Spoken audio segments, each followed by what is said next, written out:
Vincent Malloy is 7 years old. He's always polite and does what he's told. For a boy his age, he's considerate and nice. But he wants to be just like Vincent Price.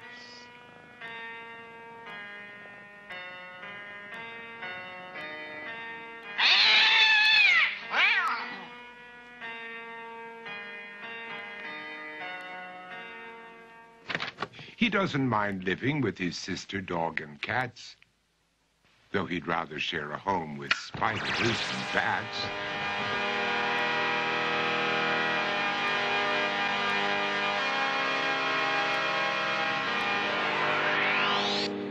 There he could reflect on the horrors he's invented and wander dark hallways alone and tormented.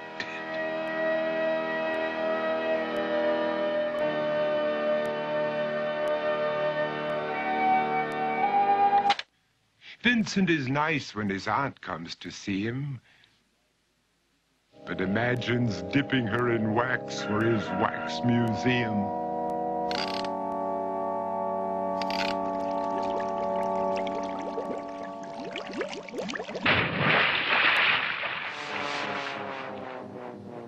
He likes to experiment on his dog, Abercrombie, in the hopes of creating a horrible zombie.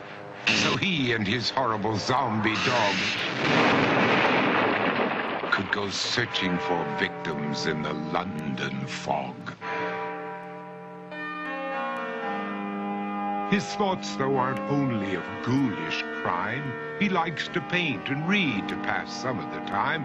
While other kids read books like Go, Jane, Go, Vincent's favorite author is Edgar Allan Poe. One night, while reading a gruesome tale, he read a passage that made him turn pale. Such horrible news he could not survive, for his beautiful wife had been buried alive.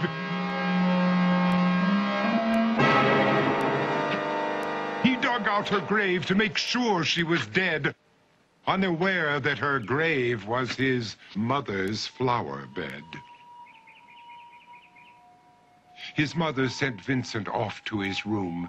He knew he'd been banished to the Tower of Doom, where he was sentenced to spend the rest of his life alone with the portrait of his beautiful wife.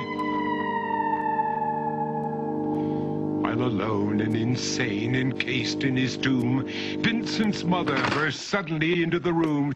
She said, "If you want to, you can go out and play. It's sunny outside and a beautiful day."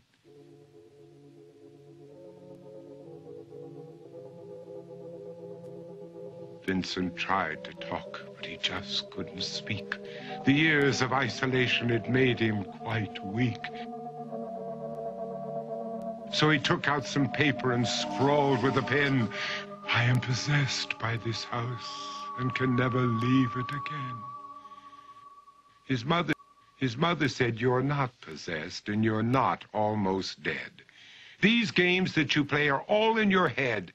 You're not Vincent Price, you're Vincent Malloy. You're not tormented or insane, you're just a young boy. You're 7 years old and you are my son. I want you to get outside and have some real fun."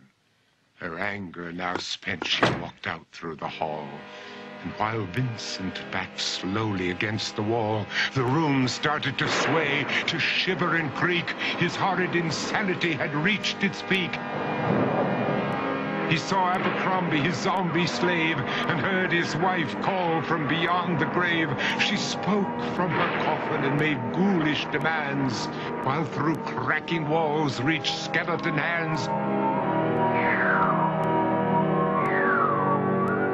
Every horror in his life that had crept through his dreams swept his mad laughter to terrified screams.